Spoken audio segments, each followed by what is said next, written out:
Katropa, alam mo ba na ang DWDD 1134 kHz AFP radio ay ang opisyal na radio station ng Sandatahang Lakas ng Pilipinas na binubuo ng Army, Navy at Air Force na siyang maghahatid sa inyo ng mga balita mula sa ating Armed Forces at iba pang impormasyon. Mga katropa, hanapin at ilike kami sa Facebook, Twitter at YouTube. DWDD AFP Radio, ang boses ng Kawal Pilipino.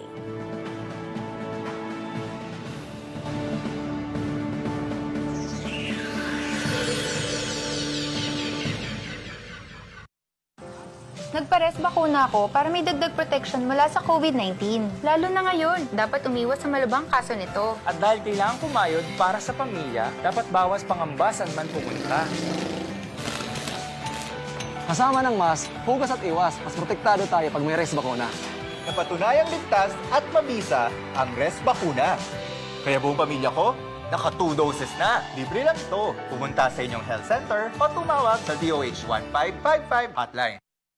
Safe Elections 2022. Ano nga ba ito? Ito ay nangangahulugan ng secure, accurate, free or fair elections. Layunin nitong na maisagawa ang malaya, ligtas at patas na halalan. Kaya sambayanan, kasundaluhan, kapulisan, simbahan at pamayanan, maging iba't ibang sektor ng komunidad. Halina't makiisa at suportahan ang Safe Elections 2022. Tandaan, boto ay huwag sayangin para sa ikauunlad ng bansa natin. Sa pagsuko at pagbabalik loob ng mga dating rebelde sa pamahalaan, ay natamasa nila ang tunay na pagkapanalo. Pagkapanalo na hindi resulta ng madugong pakikibaka, kundi ang pagkapanalo dahil sa tuluyan na muli nilang natagpuan ang tamang landas. Landas na kung saan ay inakala nilang kalaban. Ngunit ito pa ang siyang nagbigay ng solusyon at aksyon upang matugunan ang kanilang mga pangangailangan at nagbigay ng karapatan na ipinagkait sa kanila ng kilusan. Hindi natutulog ang pamahalaan. Sila'y patuloy na nagbibigay ng serbisyo na laan sa bawat mamamayang Pilipino. At yan ang pangunahing layunin na naisiparating ng pamahalaan, na ang gobyerno ay may isip at puso, na ang tanging hangad ay maayos na pamunuan ng bansa at magkaroon ng epektibong uri ng pamumuno. Yakapin ang kapayapaan at patuloy na harapin ang magandang bukas na hatid ng pamahalaan. Ang mensaheng ito ay hatid sa inyo ng DWDD AFP Radio, ang boses ng Kawal Pilipino. Ito ang DWDD 1134 kHz AM. Balita, impormasyon at musika. Ito ang DWDD AFP Radio, boses ng Kawal Pilipino.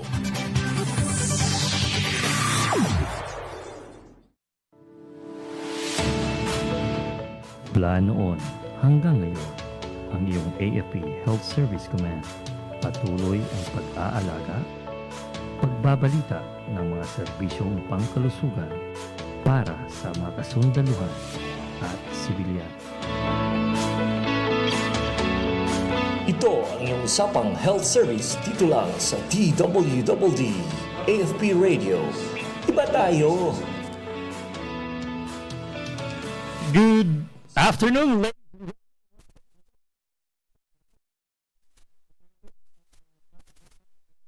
informasyon na mag-aatid balita at katuwang mo sa oras na ito. Once again, magandang hapon Luzon, Visayas, and Mindanao, lalo dyan sa areas of Cebu City or lalo na dito sa may Samar area kasi considering that this will be maulan na araw, sir, doon sa areas ng Visayas area kasi parating or nandyan na po yung bagyo, no? So there are two major typhoons that are nandyan papunta po dito sa Visayas area. And definitely, ang hirap po kasi considering that Typhoon Odette, kakaano lang dito sa Visayas area. And right now, meron na namang dalawang pinagmamataan, no? Or I think the Pag-asa have said na ayun na nga, ready na, nandun na sa areas of Samar, going through different areas of Visayas area. So, keep safe sa lahat ng mga taga Cebu area or even the Visayas region, no? Sana let's keep safe and hoping na walang insidente na mangyayari or anyone could really avoid this typhoon, no? So, hopefully, we're here, no, dito sa Usapang Health Service. Once again, ito po ulit ang inyong katropang si Major Rhey Mallorca, ang inyong Assistant Chief for Public Information Office ng inyong AFP Health Service Command. Once again, tutok lang kayo sa AFP Health Service Command, Usapang Health Service. Dito lang sa DWDD AFP Radio, ang boses ng inyong kawal Pilipino.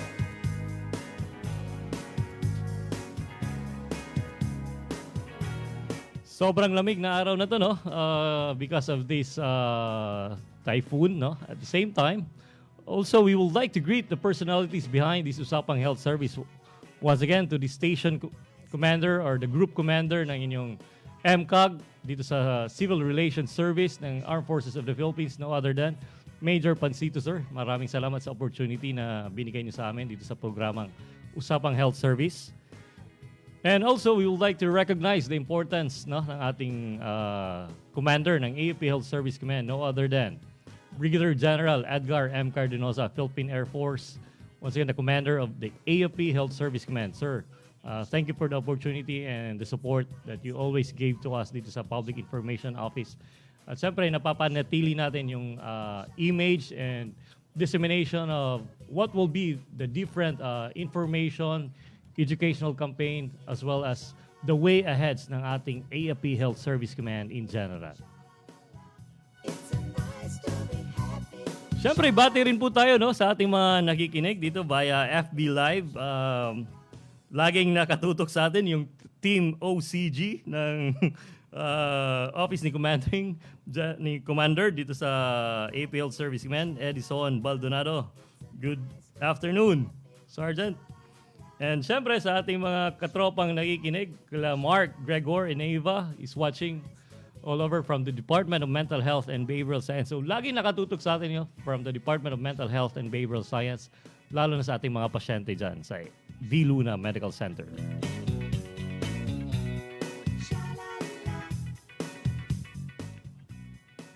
And before that, we would like to advertise, no? And syempre sa ating, papasalamat din tayo sa ating mga sponsors behind this Usapang Health Service, no other than our number one sponsor, DDC Pharmacy. So nakikita sa ating mga screen, mga kasama, Dane Digala Castillo Pharmacy. Maraming salamat, ma'am, for giving us this sponsorship and your advertisements sa inyong mga products, talking about the medicines, the medical supplies, na laging binibigyan or hindi naman binibigyan. We procure it through proper procurement process ng ating AFP Health Service Command. At the same time, location ng ating DDC Pharmacy is from Iba Zambales. And the co-owner of this DDC Pharmacy, Dr. Mary Blossom. Ma'am, hi. And Sir Edwin, maraming salamat, ma'am, sa opportunity once again. Dito sa Usapang Health Service, you are there for us to support every now and then, no? And cellphone number nating DDC Pharmacy, 0928-500-2247. Tutok lang sa DDC Pharmacy. If you need a lot of details, if you need medicines or medical supplies, andyan po ang DDC Pharmacy. And of course, we would like to also advertise the product or the services that they will be providing. The Isila Pharma Incorporated, no? So, andyan sa ating screen. This is a corporation that distributes medicine, medical supplies, medical equipment, and laboratory supplies since 1995. Ang tagal na. Alright, so 1995, no? Tagal na talaga itong Isila Pharma. They were there during the Health Expo way back. Hindi naman way back. Last 7 April 2022, no? Dun sa ating AFP Health Service Command Parade Ground. Maraming salamat, Isila Pharma. The chairman is no other than Ma'am Alicia Bukad and Ma'am Gloria. Maraming salamat sa sponsorship. And the address is 36 Maginoo Street, Barangay Pinyahan, Quezon City. So don't forget to email them at isilapharmaincorporated@gmail.com. All right.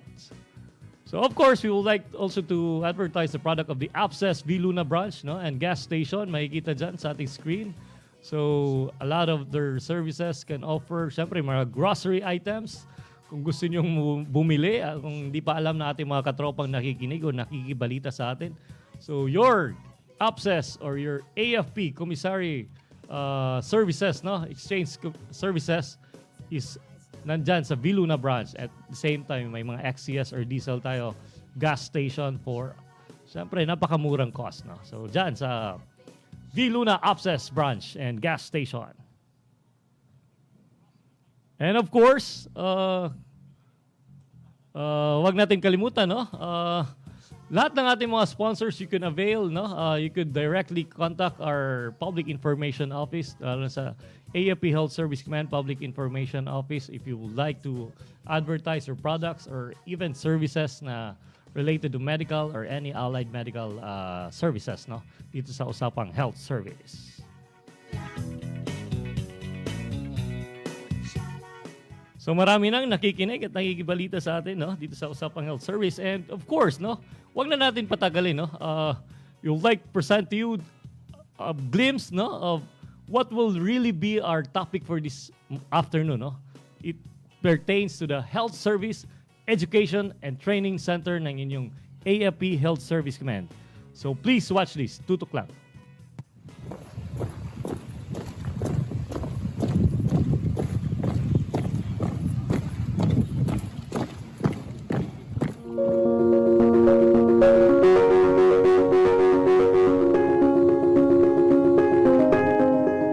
AFP Medical Service School was renamed to AFP Health Service Education and Training Center after the activation of the AFP Health Service Command on September 19, 2017.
The COVID-19 outbreak has forced schools all over the world to work remotely, like teaching and learning. The pandemic brought distance learning more centric in people's lives, as well as the AFP. While the AFP managed to bound over this challenge of the COVID-19 pandemic, HSETC explored and adapted the online platform for the continuous conduct of education and training.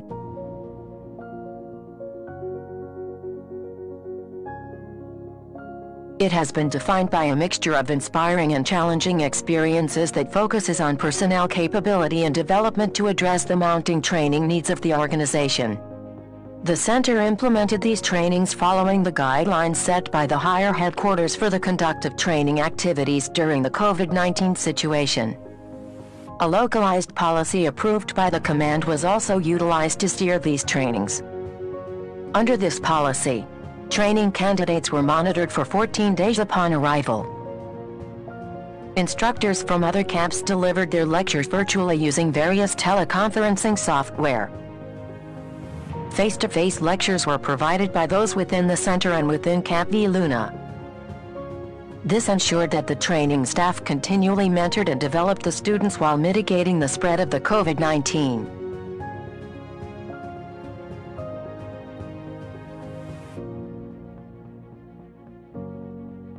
Throughout the trainings, health protocols were strictly implemented. Hand-washing areas were installed throughout the building as well as in the billeting facilities. The center needed to adapt to a new footing so as to contribute to the national efforts of curbing this virus. all while continuing to perform its mandate to train health service and other AFP personnel. Military readiness, particularly on personnel and training, has definitely yielded to the effects brought by the current pandemic. It is not without long-term implications on the effectiveness and overall performance of AFP personnel. As we endeavor with these additional innovations in the delivery of education, the Center is looking forward to the near completion of the HSETC Students Building. The building is spacious enough to accommodate more students and will also be equipped with a fast and reliable internet connection conducive to learning. With these in mind, we are more focused on attaining our end state of producing well-trained task officers and competent health service personnel that is ready to face any adversity. Health Service Education and Training Center, the home of the best trained technical and administrative service, and the brave combat medics.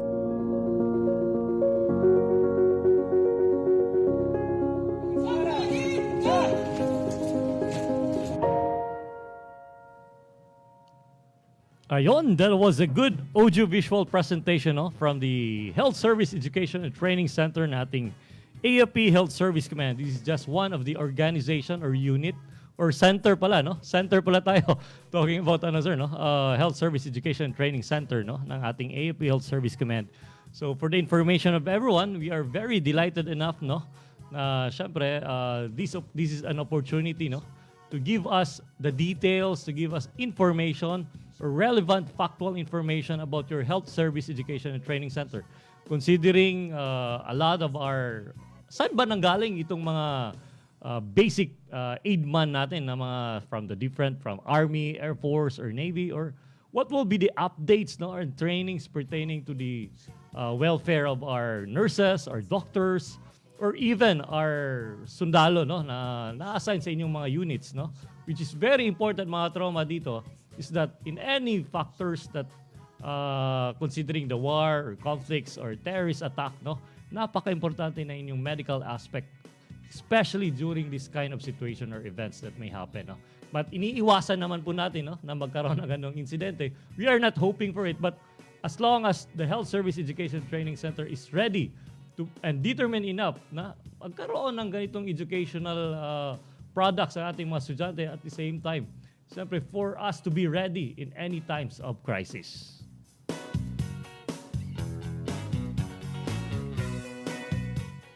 Alright, anyway, wag na natin patukalin, no? So again, please don't forget to subscribe and follow our FB page. This is our official FB page na inyong AFP Health Service Command, Public Information Office, and your AFP radio kung kayo may nandyan sa mga bulubunduking area or you are driving or you are watching in your sala or in your garden. Don't forget to like and follow our FB page, AFP Health Service Command, Public Information Office, or kung wala pa, you could have your YouTube channel. Just type in AFP Radio USAPANG Health Service.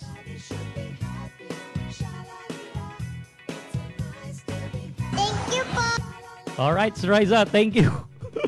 So anyway, no, this afternoon, no, syempre napaka-importanting bagay na pag-uusapan, talking about your Health Service Education and Training Center. At sino ba talaga ang inimbitahan ni Major Mallorca dito sa entablado, dito sa himpilan ng DWDD? Of course, this is my former boss when I was still in the Navy before, no? Kaming dalawa pala. When we were in the Navy before, matagal kami nagsama ni Sir. At the same time, the first in the history of the Nurse Corps, no, to become the commandant ng inyong AFP Health Service Education and Training Center. At the same time, the first in the history na, kasi dati, talking about the history nitong Health Service Education and Training Center, kung alam nyo lang, it's a separate, merong dalawang distinction. You have your dental commandant as well as your medical or Health Service Education Training Commandant, no? So right now, pinag-fuse na to ngayon. Di ba, sir? Tama po ba yun? Pinag-fuse. At the same time, isa na lang talaga. So sa panahon ni Sir, he is the first ever commandant ng Health Service Education and Training Center. Huwag na natin patagalin, the chief ng Health Service Education and Training Center of your AFP Health Service Command, Colonel Luis Carlo P. Aquino, Nurse Corps, General Staff Corps. Sir, bati naman sa ating mga katropa. Magandang hapon po sa inyong lahat, sa mga tagapakinig at lalo-lalo na binabati ko rin ang aming Commander, Brigadier General Edgar M. Cardinosa. Magandang hapon, sir. At salamat sa pagkakataong binigay sa akin ngayon upang maibahagi ko kung ano pong mga misyon, istorya ng Health Service Education Training Center. Yes, napaka-importanting bagay yun, sir, para malaman ng ating mga publiko at the same time sa ating mga katropang willing maging isang basic aid man ng isang institusyon ng ating Armed Forces of the Philippines. And of course, no, napaka-importanting bagay na at least, how about kung gusto nilang, siyempre, kung hindi naman sila allied medical in career course nila, even if there are, halimbawa, ano lang sila, mass comm sila, gusto nila magkaroon ng idea to become a medical aid man someday, would there be any opportunity? Later on, malalaman po natin dito sa ating Usapang Health Service.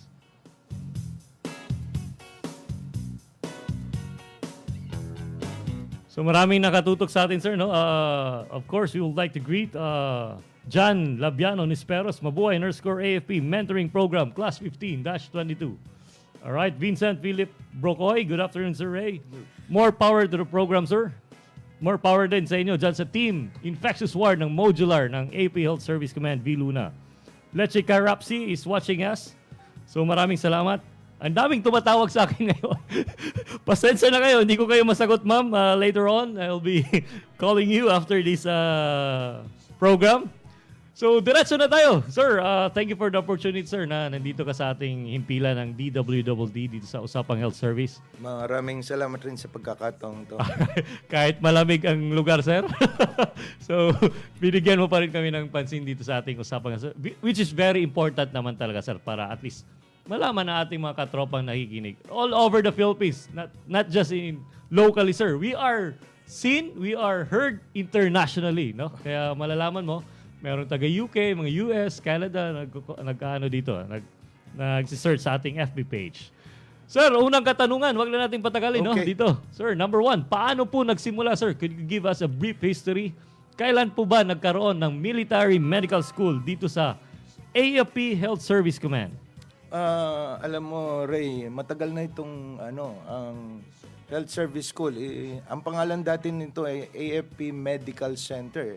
Kung hindi ako nagkakamali, that was in 1936. Ang tagal na, sir, ha? So, ang mga estudyante nito usually ito yung mga health service. And then nagkaroon ng dental service school, yes, sir, mga 1950s. Pero pumasok lang sila sa Biluna noong taong 2002.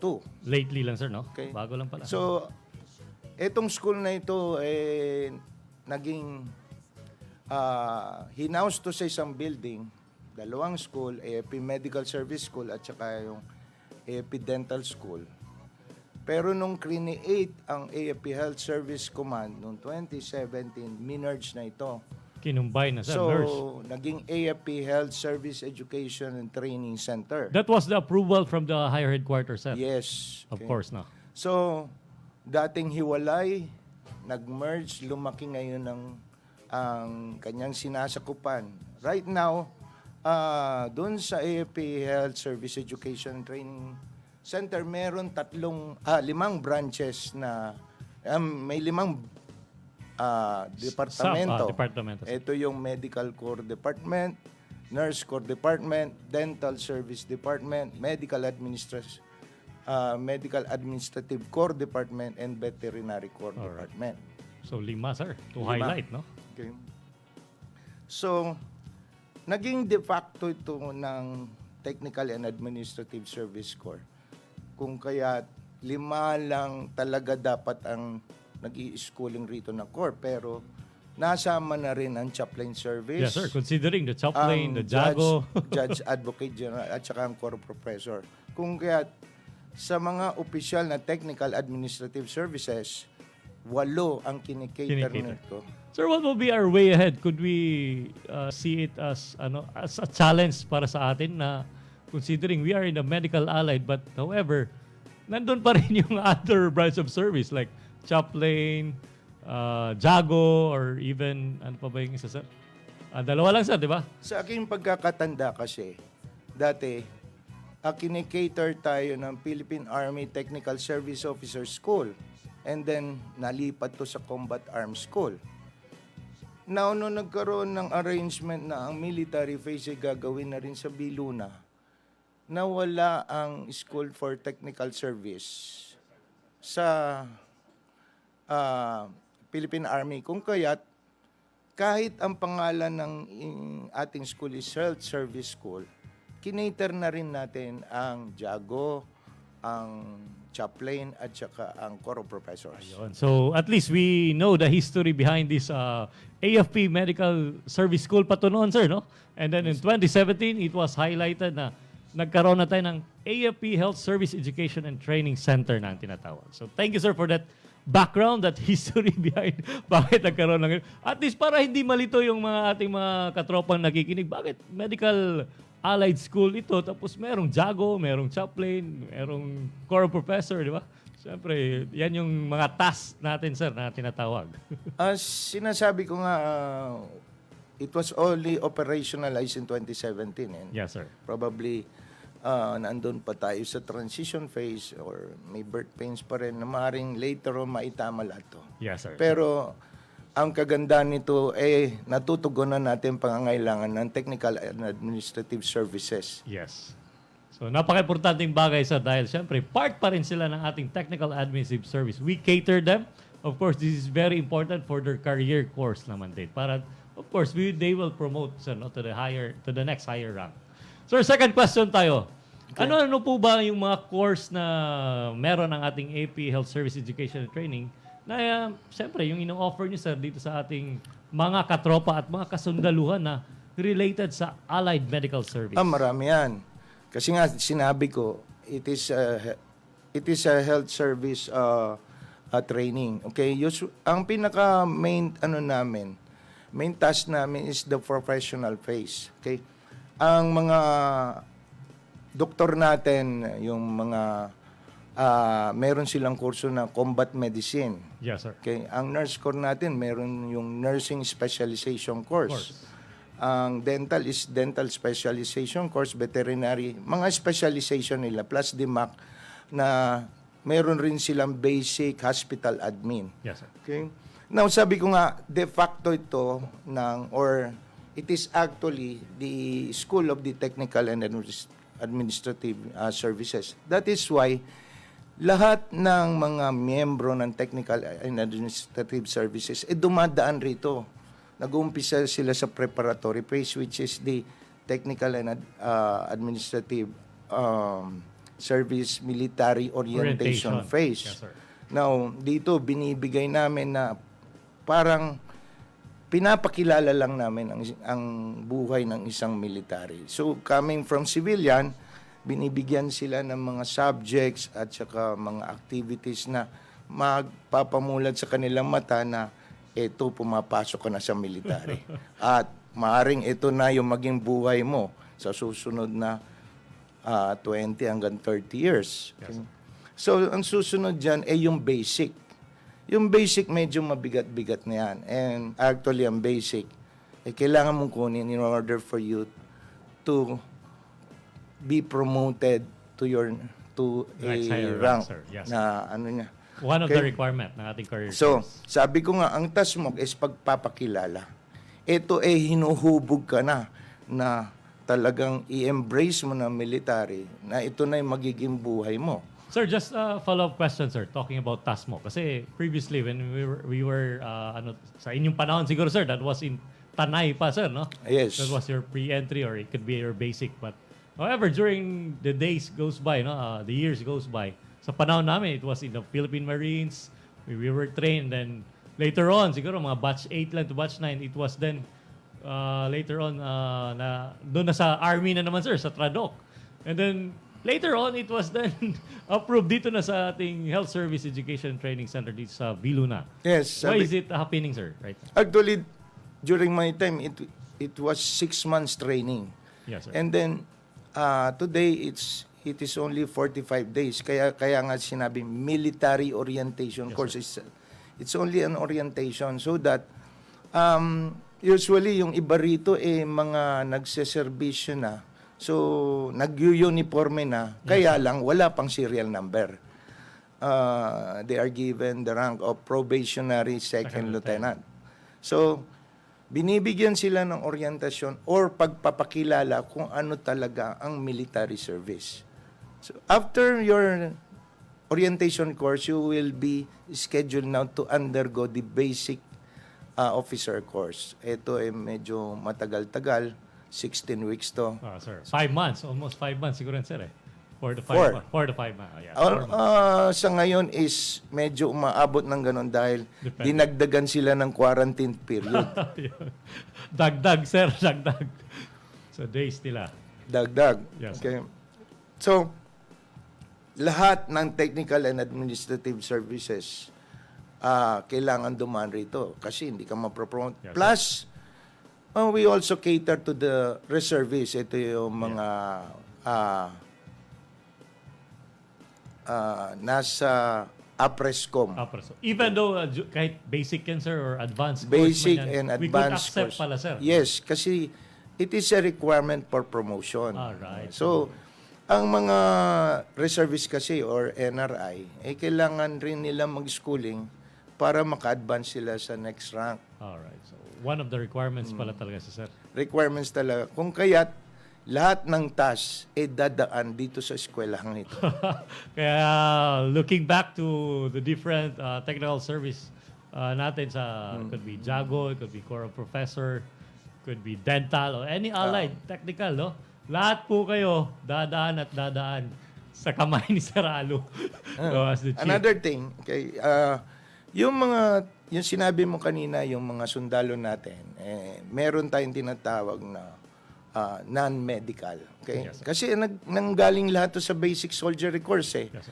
And when they are in the major services, probably they are given to the chance na ma-rate sila na pang-hospital sila. So kung nilagay sila sa ganong trabaho, kailangan rin nila mag-undergo ng training ng BMAC and AMAC. Ano bang ginagawa rito? Dito sila hinuhubog, sinasanay, tinuturuan upang ang kanilang mga galawan sa loob ng ospital at sa labas man ng ospital ay maging angkop sa sa pangkalusugan at pagsagip ng buhay. Yes, saving the lives. Yan talaga pinaka-importante dito, sir. No? We're talking about the patients, talking about the welfare ng ating mga dependents. Na kung halimbawa, anong gagawin mo kung if there are emergency that is happening, no, in your area, wala tayong train na medical allied profession. Dito papasok yung education and training para hubugin kayo. At the same time, bigyan kayo ng mga ideas, bigyan kayo ng information, bigyan kayo lahat ng trainings, no, para pagbalik ninyo sa area or any hospitals man kayo, you are determined enough to do your job, to do your responsibility, to becoming one of our healthcare workers. Very important po yan. Alright, sir. Again, maraming nanonood sa atin, sir. Dito sa ating Usapang Health Service. Maybe because... Nervous nga ako eh. Maybe because it is a very, very important topic, no? Siguro, this is their first time, sir, na meron palang Health Service Education and Training Center. Akala lang nila nasa mga Army, nasa Navy lang, or it could be an Air Force. Also here sa ating AFP Health Service Command, meron po tayo for our medical allied professionals, no? Alright, sir. Moving on tayo dito sa natin, sir. Question, sir. Meron din po ba kayong mga ibang kurso, sir, na pwedeng i-accommodate even mga civilian personnel natin, mga civilian human resource? Yes. Actually, ang civilian natin, kailangan rin dumaan sa orientation course, sa basic course, advanced course, at saka sa supervisory course. Ito ay ginagawa sa GH ko. Kaya lamang, tuwing gagawin to sa GH ko, nabibigyan lang ng limang kota ang taga-Bicol. Limited slot. Very limited, and we have a lot of civilians. Correct. That is why nagkaroon ng request o kasunduan na pwedeng ganapin itong mga civilian course na ito dun sa Health Service Education and Training Center. Ngunit ang APET-DCOM pa rin na mangunguna rito. Pero naumpisan ng orientation course at ang basic course. Palagay ko kung mauubos na lahat o matatapos natin lahat ng sibilyan natin na magkaroon na nito, mari na natin ipasok ang supervisory course at saka advanced course. So napakagandang programa, sir, with the support ng ating Health Service Education and Training Center para at the same time, hindi na lahat doon pupunta sa JHQ para mag-conduct ng basic at yung advanced course ng ating mga civilian human resource. Sir, how about the budget? Was it downloaded or pinupunduhan talaga natin ng Health Service Education and Training Center? Meron tayong kakibat na pondong inilalagay at meron rin inilalagay ang headquarters dito. To support To this support, training, sir, na ating civilian. Sir, ilang batch na ba meron tayo sa civilian human resource na na-conduct so far? Estimate. Nasa 3 na. So 3. So bagong-bago pa talaga, sir. At Bago least pa. we accommodate a lot of them. It only started when we were formed Health Service Education Training Center. 2017. Diba, sir? Bagong-bago Doon pa talaga. nag-umpisa ang bargaining. Alright. So, ang ganda ng collaboration with the APET-DCOM, sir, together with the higher headquarters, at least with the approval at siyempre, the determination of your Health Service Education and Training Center, lalo na yung AFP Health Service Command, na magkaroon ng ganitong klaseng trainings dito sa ating Health Service Education and Training. Alright, sir. Would there be any possibility, sir, na sa ating mga civilian personnel, habang may mga other trainings ba aside from basic or supervisory courses, there be other medical allied na pwede ang mga civilian dito, sir? Pwede. Lalo-lalo, ang kinakailangan lang lagi may approval sa kanilang mga supervisor. Units. Okay. Supervisor. Sinabi ko nga meron ng 5 department, meron rin akong CHR. So itong mga departamentong to, sila yung nagplaplano na gagawa ng mga short courses para sa kanilang ano. Kasi sila yung mga representative ng mga organisasyon nila. So kung magkaroon ngayon ng magandang pagplaplano at para maumpisahan tong ano to, maaari namin i-conduct to sa school. Yes, sir. So, yun naririnig natin sa ating Chief Health Service Education Training Center, lalo sa ating mga katropa na nakikinig, ating mga civilian human resource, could be all over the Philippines, kung anong assignment nyo dyan. If you're willing to be trained dito sa ating Health Service Education and Training Center, part of our medical allied forces, be one of us. And syempre, with your determination na tumulong sa health service na inyong Armed Forces of the Philippines, going through our vision by 2028 to become a world-class health service provider of the Armed Forces of the Philippines. Ang daming nangungulit dito sa Facebook, sir. Mamaya, bibigyan ko kayo ng panahon, no? Pero usapang health service muna tayo dito sa Health Service Education and Training Center. Again, sa mga taong na bago lang tumutok dito sa ating FB Live or sa ating YouTube channel, our Chief Health Service Education and Training Center ng inyong AP Health Service Command, no other than Colonel Luis Carlo P. Aquino, Nurse Cordial Staff Corps, as our guest for this afternoon. Sir, next, meron na naman nagsabi dito. Sir, paano kung paanong paraan po makakatulong ang mga kursong ito sa ating mga katropa, lalo na sa mga pasyente ng inyong AFP Health Service Command? Alam mo, sabi ko nga, ang mga katropa natin ay hinubog ng basic soldiery course or ng advanced soldiery course nila sa larangan ng military, sa larangan ng yung pagpapanatili ng kapayapaan sa ating bansa. Pero alam mong health service napakalawak na ano yan. Kung kaya't kinakailangan nila matutunan. Correct, sir. Kung paano sila support sa ating mga professionals. Yes. Okay? Lalo-lalo na sa field. Okay? So marami tayong trabaho na delikado. Kung kaya't marami rin sa atin nagkakaroon ng aksidente, aray na papahamak. Yes, sir. At dito sila kinakailangan. Ito yung ito yung mga forward medics na tinatawag natin. Hindi naman sila magiging forward medics Kung kung hindi hindi sila sila trained. naturuan at nasanay. Mahirap Oh. yun, sir. Halimbawa, may gera doon sa hulo. Biglang pinadala mo. Anong gagawin ko, di ba, sir?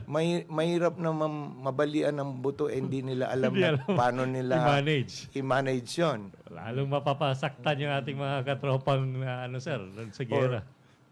Ito'y train talaga sila sa mga emergency situations. So yun, sir, yung pressure, considering, what's the difference pala, sir, considering na, sabi nga natin, not an ordinary medical allied profession na trinain natin, pero halimbawa, yung mga CS from different Army units or Navy units, siyempre, would there be still mga talking about education about medical allied na meron din sila naka-inculcate sa ilang training program, or lahat po ba dito talaga nila makukuha sa ating institution ng Health Service Education and Training? Primarily dito sa Health Service Education Training Center. Ngayon, because of the pandemic, nagkaroon tayo ng anong tawag nito, ng limitasyon sa pagkukondak ng mga kurso. Kung kaya't ang mga major services para matugunan nila ang kanilang mga pangangailangan, gumawa rin sila ng sarili nilang mga kurso. Ang nakikita ko lang problema ay yung iba sinasabi nila na kung ang sundalo nila ay train nila doon sa ginawa nila mga kurso sa basic na sa mga major services ay hindi ito ina-credit para sa susunod na promotion ng mga sundalo. Kung kaya't maraming kumakausap pa rin sa amin na i-accommodate sila rito sa basic at saka advanced. Ayun. So, kasi considering, sir, no, na ibig sabihin, ang ating school is accredited from the higher headquarters to Yes. Ito yung hinahanap para ikaw ma-promote. Ayun. So, kasi sir, meron dyan na tinatawag, siyempre, considering we do have BMAC or Basic Aidman Course. Yes. Diba, yan yung priority na, or rating ng isang katropang katulad. Navy man siya o Army man siya. So, in the medical field. Pero however, would it be considered, sir, na accredited na siya or need pa niyang mag-schooling sa Army or Air Force na unit para for their basic? Ang pagpasok sa mga kursong to, usually, diretsahan na tayo. Ito kinukuha nila para ma-promote sila. Pero, tandaan natin, iba-iba ang kultura ng ating Army, Air Force, Navy. Yes, sir. Iba-iba ang mga trabaho nito. Kung kaya't, ang tinuturo namin ay yung basic. Okay? Ngayon, itong basic na ito, kunyari, dadali mo sa Air Force, kailangan mo i-enhance to. Dahil kailangan mo lagyan ngayon to ng air na tinatawag. Yes, sir. Pagdating naman sa Navy, kailangan mo lagyan to ng sea. Pagdating naman sa Army, kailangan mo lagyan to ng land. Ayun. So then, that is how we are effective, sir, because of your Health Service Education and Training Center. Lahat po ng inyong medical allied professionals ay tinuturuan kayo paano maging ganito, paano alagaan ang ating mga kasundaluhan, paano i-adapt even during pressures, or it could be any accidents or disasters or emergencies that may happen, no, or may arise in the near future. So iiwasan lang po natin, at least we are ready enough na nahubog na tayo because of your Education and Training Center ng Health Service Command.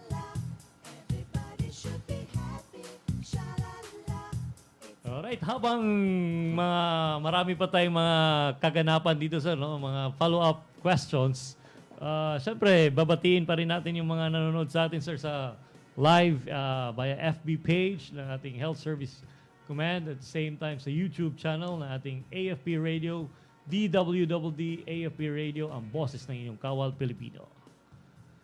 Alright, sir, ito, follow-up question. Would there be, alam naman po natin, sir, no, halos lahat ng ating mga schools, considering the Army, the Air Force, the Navy, or even here sa ating AFP Health Service Education and Training, apektado dahil sa pandemya, sir, no? Tinamaan ang buong bansa dito sa pandemya or ng COVID-19. Paano natin na-handle ito, sir? Natigil ba yung mga operations natin sa schooling? Natigil to.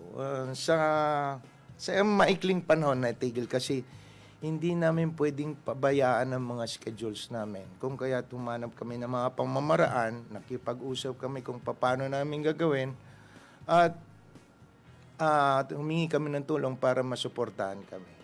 Nung itinigil to, ano bang gagawin namin? Siyempre, kailangan ang mga kurso kasi namin talagang actual eh. It's a big challenge talaga, sir. Actual talaga dapat eh. Oh, sir. Paano mo pagagawa yung isang paglinis ng sugat? Paano mo tatalian isang nabalian ng buto? Dapat, Kaya nga, sir. ang hirap. Pero natugunan namin, nag-umpisa kami talaga sa virtual. So we have to double time. Ang mga estudyante namin ay nilagay namin sa konseptong bubble within a bubble. Yun. So kung saan sila ibinilit, saan sila pinatira, doon ang mga classroom nila. Lahat, sir. So Doon, walang gaganapin. contact sa iba. Kasama nila yung course director nila, course directorate, at mga iba-ibang klase. So napakahirap kasi nadagdagan kami ng trabaho eh. Kailangan namin silang bantayan. Para, siyempre, gusto rin nilang lumabas, no? Eh, bawal.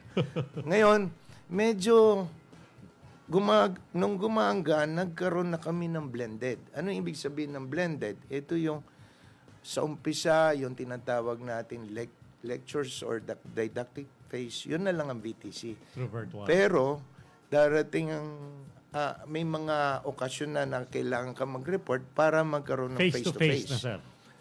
At during face-to-face, pinapractice pa rin namin yung mga precautionary measures para hindi naman maalangan ng aming mga estudyante. And hopefully, kung magiging tama na yung natin, magbalik tayo sa normal, mag face-to-face na talaga tayo. Pero sa ngayon, kami sumusunod pa rin sa directive ng higher headquarters at nandun pa rin kami sa blended and bubble within the bubble.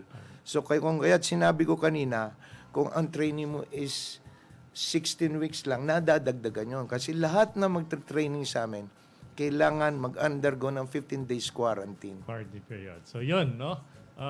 Napaka-importante kasi yung protocols and procedures talking about COVID-19, no? Especially na, sabi nga ni Sir, to highlight everything, the Health Service Education and Training Command. Mahirap po gumawa ng demonstration talking about paglinis ng ating mga sugat. Siyempre, to manage, kung ang pasyente ay nagkaroon ng broken leg or fracture within any bony prominences sa kanyang katawan, no? Ang hirap po yun i-virtual except kung nag-YouTube ka, pero the actual demonstration is very important po doon. Doon po dapat natin gawin sa ating health service education training. Kaya nagkaroon ng ating blended learning na tinatawag. Madagdag ko lang, no? Siguro iniisip nila, paano, kailangan ba actual na may nililinis kang sugat, may tinatali kang binti o kamay. Actually, sa school, mayroon kami mga mulage. So, yung isang sundalo, nilalagyan namin yan ng prosthetics. Yes, sir. Okay, so, ngayon, pag nakita nila yung sundalo na yan, kung anong prosthetics na yan, kailangan alam nila ang tugunan ang pangangailangan nun. Ayun. So, napaka-importante yung mulage na tinatawag, sabi ni Sir, na in any different parts ng ating katawan, kung halimbawa, ang natamaan ay dito sa may, siko, no? Doon nilalagay, Sir, yung areas of mulage, no? At doon niya gagamutin at paano niya i-wound dressing or splinting na tinatawag, yung ibig sabihin ni Sir. So, thank you, Sir, for that information, no? Going back, Sir, sa ating question dito, any follow-up question from our ating panauhin, no? Sa ngayon po ba, bumababa na ba ang cases ng COVID-19, sir? Or ang alert level? Mababalik na din po ba yung mga normal routine ng ating health service education training Sana. center? Kasi sa ngayon, wala kaming naging problema ngayon eh. Unlike before na, sabi ko nga, sino ba makakapigil sa COVID? Bubble within the bubble na nga. Nagkakaroon pa rin ba, sir? Nagkakaroon pa rin. At kung may nagkaroon na isa, mahahawa talaga lahat yun. Kasi nandun lang sila sa isang lugar. Correct, so that was a big challenge sa inyong Yes. part, sir, sa school, no?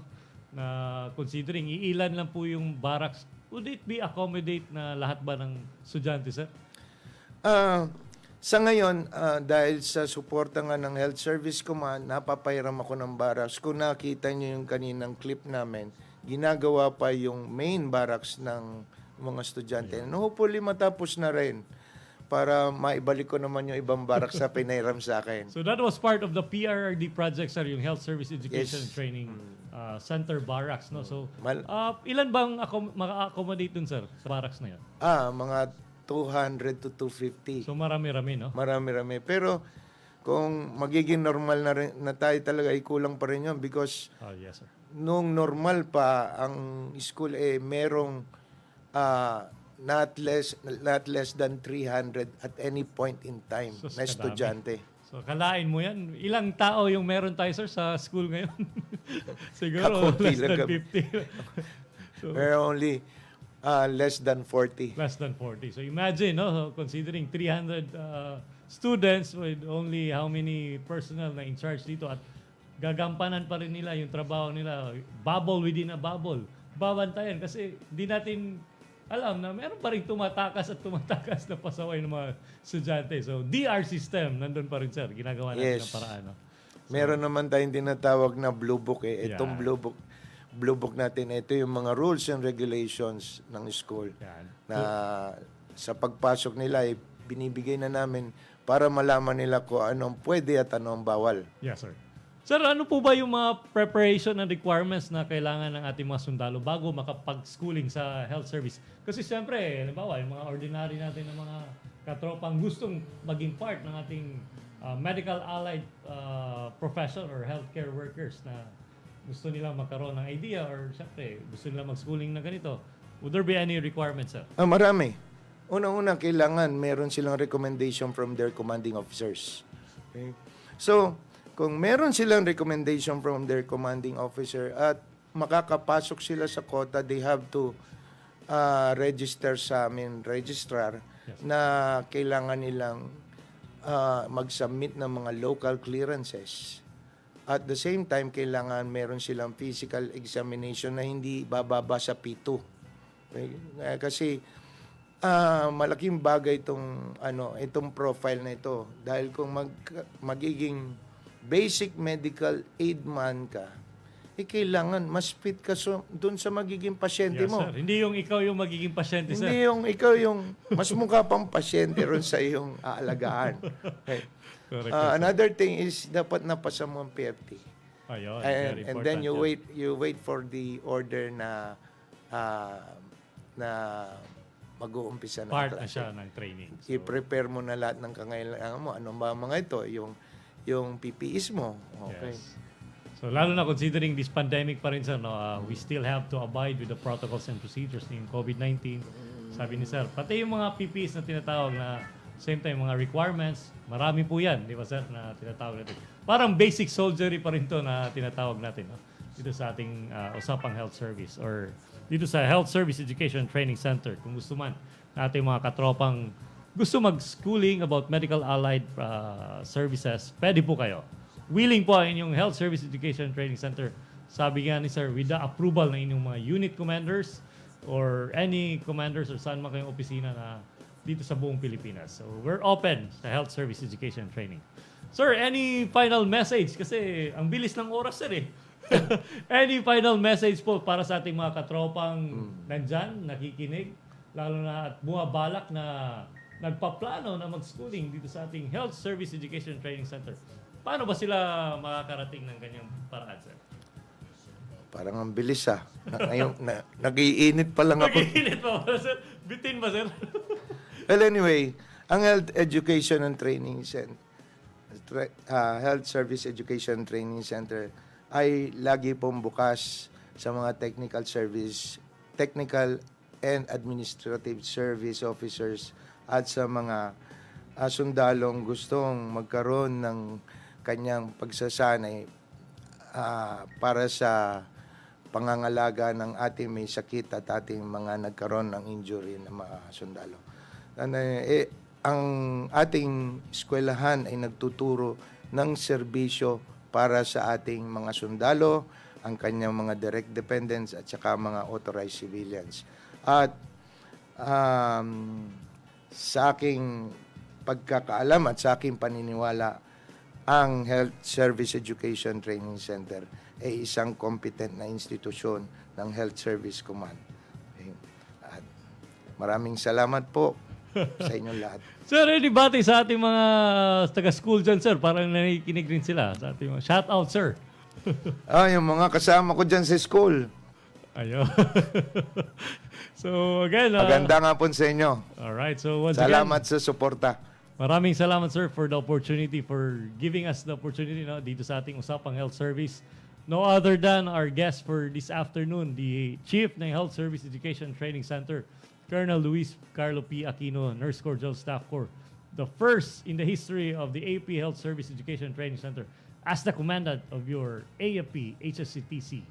So thank you sir for the opportunity, no? Maraming salamat. Ayun, sir. At least, Ngayon syempre, pala lumalakas yung boses ko. kaka-start lang ba, sir? Pasensya ka na, sir. Bitin tayo sa oras. So, siguro, sa mga next time, no, pag hindi umalis si Shaira, kaso alis na, sir. Wala na akong backup. Supposed to be, our plan will be extending, no, from every day na sana to. Pero hindi kakayanin because we do have limited personnel. At least we give time every Monday naman, sir, dito sa Usapang Health Service. 1 to 2 p.m. pa rin tayo. Babatiin ko lang, sir, yung mga nasa FB Live, no, dito sa ating Usapang Health Service. To Mary Jane Iramis, good PM, sir. Hi po sa inyo. Kay Hermie Julius Agoto, good afternoon, sir. Pa-shoutout po sa mga taga Health Service Center West. Thank you, sir. Kalahin mo, sir, nakakaabot na tayo ng Palawan. Kahit wala tayo doon, nararamdaman mo yung El Nido. Di ba, sir? Salamat. Yan. Let's say Rapsi watching from Fighter Town, Basa Air Base. More power, sir. Akalain mo, sir. Basa Air Base. Air Force yan, sir, ha? So, RM Inisoria, approved. Toto. Ayun. Mariassign ka na, eh. So, kay Tel Bautista watching from Health Service Education Training Center, God bless you on your program, sir. Maraming salamat, ate. So, to All in Dent, good afternoon. Watching from Ortho Ward. Pa-shoutout po sa mga taga-Ortho Ward. Thank you, sir. Especially sa ating mga battle casualty patients. Alagaan po natin yung mga pasyente natin dahil dito tayo, ramdam nila yung ating serbisyo, yung kalusugan nila. Siyempre, pagdating nila sa areas nila they will be recovered, no, fully. So, Frankie Casta, ayun, sir, parang si MFO to, sir, Mabuhay po kayo. Kailan ako maging MFO dyan? HCTC, AP Health Service Command. Bok, Frankie Casta, good afternoon. Arlene Singkay, Mag-Usara, hello po, love po sa inyo. At kay Ma'am Juliet Sabuco, mabuhay, AP Health Service Command. Hello, Colonel Aquino daw, sir. Hello rin, Juliet. Punta daw tayo sa, sir, coffee shop. Saan ba yun, ma'am? Sa Bulacan. Pupunta kami dyan, ma'am, ha? Natin yung, business mo dyan at we will promote it some other day. At kay Sir Arman Lakelinaw, si Sir Idol, pa-shoutout daw. Sir, our, Deputy Commander ng Viluna Medical Center. Suki na ako, walang free ball pen. Ma'am, malapit na po. Baka before this anniversary, no, mayroon tayong ibibigay ng mga mugs or t-shirt for our Usapang Health Service. Kung sino yung makakasagot sa aming mga katanungan. We are ready for it, no? Hinahanda lang po namin. Kasi na-move po yung anniversary ng inyong AP Health Service Command that will be on 29 April. Kita-kita po tayo sa AP Health Service Command Parade Ground. DJ Dreamer, Mariam Garcia, hello po. Kay Arlene Singkay, Mag-Usara. Ang ganda sa program na yan, mga sir, health is wealth. Tama po yun. Health is wealth. Health matters a lot. No? To Edwin, mega shoutout, sir. Mabuhay ang health service, sir. Yes, to Edwin, DJ Dreamer. Snappy to all Katropa, stay safe and healthy. Ang dami niya. Arlene Singkay, lahat na sa kanya. Jan Labiano Nesperos. Ayun, tapos na to. Class 18-21, Balasik. Yan, taas mo.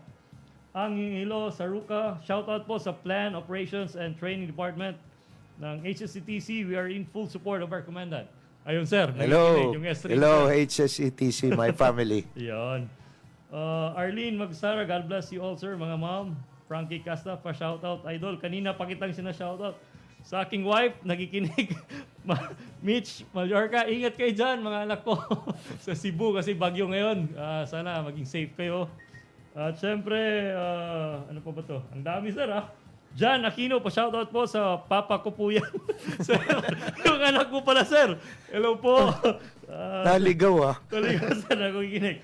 Michelle Dewey Mislang, Ibuna, shoutout from DNet. Hi, ma'am. Albert Sael Timada, good morning, Sir Rhey. Patuloy ang isasagawang operasyon ng kasundaluhan at kapulisan para tugisin at tuluyan na matapos ang pamawersa ng panggugulo ng mga teroristang ASG sa Basilan. Ang haba kasi ng ano ni sir. Sa susunod na pagkakadiscover. Maraming salamat sa inyo, Albert Timada. So anyway, thank you so much for this opportunity. Once again, sa mga katropang nakikinig at nakikibalita sa ating Usapang Health Service. Sa sumusubaybay ng inyong programang AP Health Service Command, Usapang Health Service. Kami po ay nagpapasalamat syempre no, sa inyong walang sawang suporta dito sa inyong Health Service Education Training Center, sa Usapang Health Service in general. Once again, muli ako ay bumabati sa inyo lahat na nakikinig. At every Monday po, huwag niyo kalimutan, 1 to 2 p.m. ang time slot lang po natin. So, this is a great opportunity for us no, sa ating Health Service Education Training at the same time sa inyong Health Service Command. No? Hanggang sa muli, magpapaalam na po ako. Ito si Major Rhey Mallorca, ay inyong Assistant Public Information Office ng inyong AFP Health Service Command. Mag-iwan ng isang katagang, tara, usap tayo dito lang sa inyong usapang programang kalusugan at impormasyon na busog sa balita. Iso ang Usapang Health Service. Mabuhay po tayo! Bye-bye! Mula noon hanggang ngayon, ang iyong AFP Health Service Command patuloy ang pag-aalaga, pagbabalita ng mga serbisyong pangkalusugan para sa mga kasundaluhan at sibilyan. Ito ang iyong Usapang Health Service dito lang sa DWDD AFP Radio. Iba tayo! Kayo ay nakatutok sa DWDD AFP Radio. Kami po ay kasapi ng KBP, Kapisanan ng mga Broadcaster ng Pilipinas.